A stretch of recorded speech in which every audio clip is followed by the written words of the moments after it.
কেমন আছো সবাই? আশা করি সবাই খুব ভালো আছো। শীতকাল মানেই নতুন আলু, আর নতুন আলু মানে পা পিছলে আলুর দম। চলে এসছে আমার চির পার্মানেন্ট রাঁধুনি জয়ন্তী।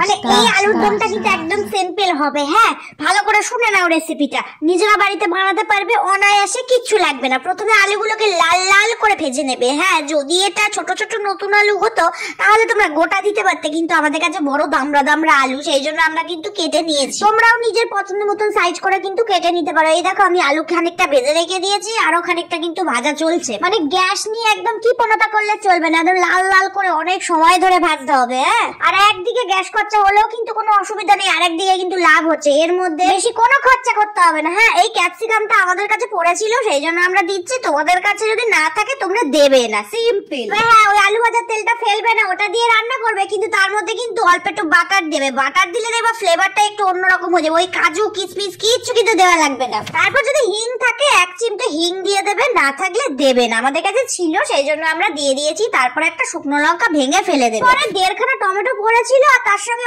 অনেকটা জিরে আমরা একসঙ্গে মিক্স করে নিয়েছিলাম। এই দেখো, সেই পেস্টটাই কিন্তু দিয়ে দিচ্ছি। জিরেটা কিন্তু কার্পণ্য করলে চলবে না, মানে অনেক জিরে দিতে হবে। মানে টোটাল রান্নাটাই তো জিরে দিয়ে হবে, জিরেরই ফ্লেভার থাকবে, বুঝছো? জিরে ছাড়া তো আর কিছুই লাগবে না, তো এই জন্য জিরেটা কিন্তু বেশি করে দেবে। এই সমস্ত কিছু কিন্তু মিডিয়াম আঁচে হবে। হ্যাঁ, একবার করে নাড়বে আর একটা করে জিনিস দেবে। আমার না একটু 1/2 চামচ মতন আদা বাটাও দিয়ে দেওয়া হয়েছিল, তোমরাও একটু পারলে দিয়ে দেবে। তবে কোয়ান্টিটি অনুযায়ী তোমাদের যতটা আলুদম করবে সেই অনুযায়ী কিন্তু জিনিসপত্র দেবে। আমার দেখা দেখি সব সেই রকম টিটো কিন্তু করতে যাবে না, তাহলে কিন্তু টেস্ট নষ্ট হয়ে যাবে। তারপরে দেখো, আমাদের রাঁধুনি কিন্তু একদম বেশি করে জিরে গুঁড়ো আর ধনে গুঁড়ো দিয়ে দিয়েছে। তাও দিয়ে তার শান্তি হয়নি, আবার আরেকটুখানি দিয়ে দিল। মনে হলো যে একটুখানি মনে হয় কম হয়ে গেছে, সেই জন্য। তারপরে এই দেখো, শুকনো লঙ্কার গুঁড়ো দিয়ে দিয়েছে। তোমরা চাইলে এর মধ্যে একটুখানি কাশ্মীরি লঙ্কা দিতে পারো, তাহলে রংটা কিন্তু ভালো হবে। কিন্তু আমাদের কাছে কাশ্মীরি লঙ্কা নাই, তাই জন্য আমরা দিই নাই। না, আমাদের তো টেস্টেরই দরকার, খাইলে তো পেটে চলেই যাবে, তখন কালার দেখে কি বার করবো, এই জন্য আর দোকান থেকে আর কিনতে যায় না এই ঠান্ডার মধ্যে। আবার ভালো করে একটু নেড়ে কেটে নিতে হবে। তারপরে একটুখানি হলুদ দিতে হবে আর একটুখানি কিন্তু নুন দিতে হবে। হ্যাঁ, তারপরে আবার একটুখানি নেড়ে চাপা দিয়ে রাখতে হবে। পুরো রান্নাটাই মানে মিডিয়াম ফ্লেমে হবে, তো একটু করে নাড়তে হবে আর একটুখানি ঢাকা দিয়ে রাখতে হবে। ভালো করে কষানোর পর দেখবে এরকম লাল মতো উপরে একদম ভেসে উঠেছে। এই সময় আমাদের ঠাকুর মশাই সে কিন্তু ক্যাপসিকাম গুলো দিয়ে দিয়েছে, সাথে কিন্তু মটরশুঁটি দিয়ে দিয়েছে।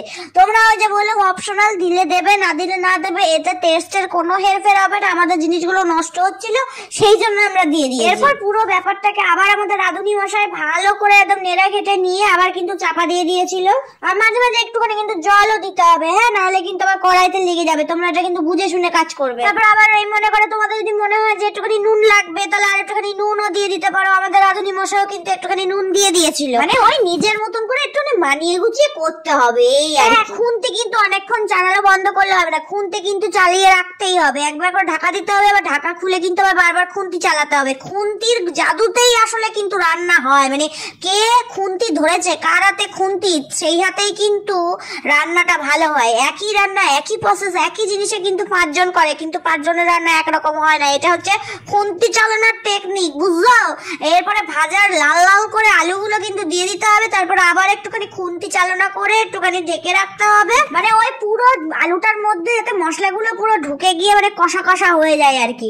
এরপর এরকম টাইট কষা মতন হয়ে এলে তারপরে জল ঢেলে দেবে পরিমাণ মতন। আর যতটা তোমরা ঝোল রাখতে চাইছো বা আরেকটুখানি গ্রেভি কম করতে চাইছো সেরকম জল তারপরে তোমরা কিন্তু কমিয়ে নেবে। আমরা তো কচুরির সঙ্গে খাবো, সেই জন্য আমরা বেশি ঝোল রাখবো না। লাস্টে কিন্তু একদম ফুটে গেলে ওর মধ্যে একটু কাসুরি মেথি গুঁড়ো করে হাতে ঘষে, মানে খৈনির মতন ঘষে করে দিয়ে দেবে।